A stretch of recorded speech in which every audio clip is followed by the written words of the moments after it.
the accused person is granted cash bail of Kenya shillings 1 million with one contact person, and the accused shall not travel out of the country without prior notice and consent of the trial court, and this passport shall be deposited with the senior court administrator of this court. The nature of the charge which the accused person is facing is a misdemeanor. I am unable to see a compelling reason why the accused person should not be granted bail or bond, because based on the foregoing, I am not convinced that the accused person is a flight risk. The particulars of offense, which are still subject to proof based on the presumption of innocence, indicate the value of the subject matter of the charge, which should be a consideration in determining bail or bond terms, taking into account the views of the victims' counsel also. The value of the subject matter is indicated as Kenya shillings 2,984,998. The defense counsel submitted that the accused person has business interest exceeding Kenya shillings 1 billion. Bail or bond terms should fit both the charge and the circumstances of an accused person, so that the same can truly be reasonable as required by the provisions of Article 49(1)(h) of the Constitution and Section 123 of the Criminal Procedure Code. Bail and bond terms should be that which an accused person can readily afford.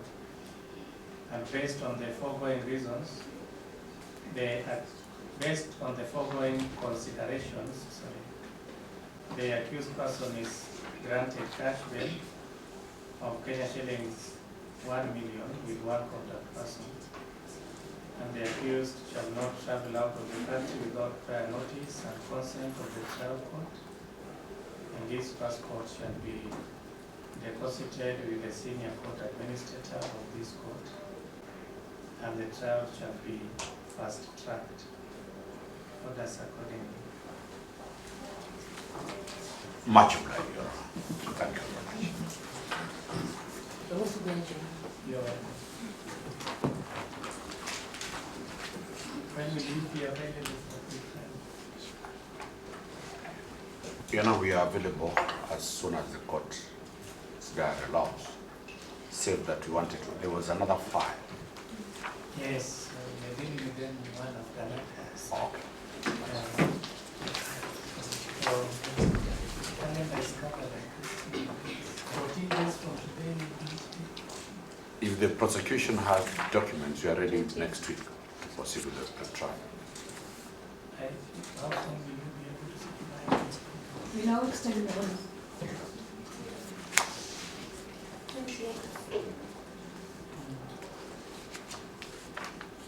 Perhaps because of what they might supply us and what we look into, and then probably maybe 14 days will be sufficient.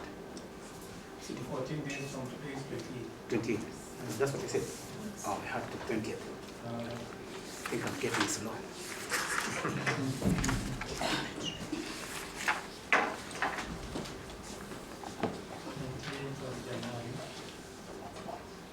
So mentioned for pre-trial on 28th of January this year.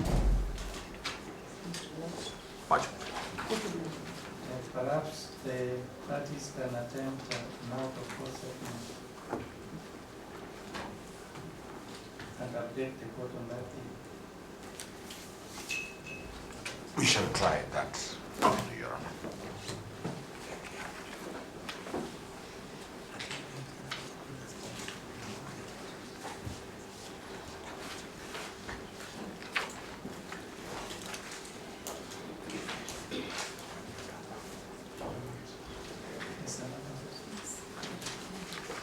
E011 of 2025, Joseph Kairo.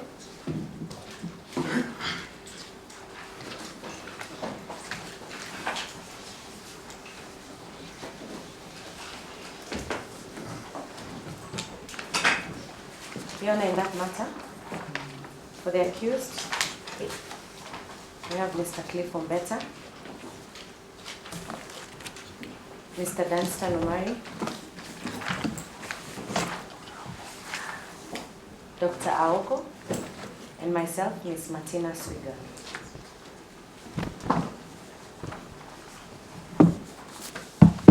Please, the court. Mr. Chair, we instructed to watch break for the complainant.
Annexures marked EM1 and EM2. The defense counsel, on their part, submitted that the accused person had booked a flight in the month of August 2024, even before the case was reported, that it is a return flight, excuse me, indicating that he intended to return back to the country, and that the case was reported on 11th of January 2025. I have looked at the annexures and the record. The air ticket aforesaid indicates that it is a return ticket issued on 10th of January 2025 and not August 2024 as submitted by the defense counsel. The occurrence book indicated on the face of the charge sheet indicates OB number 80/4/12/2024, a clear indication that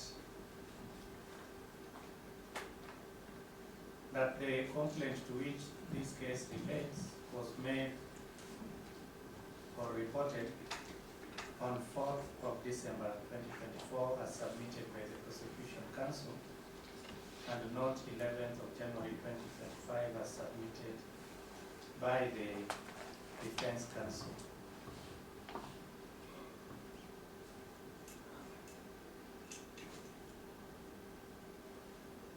What is on the face of the charge sheet is, however, subject to be established during the trial.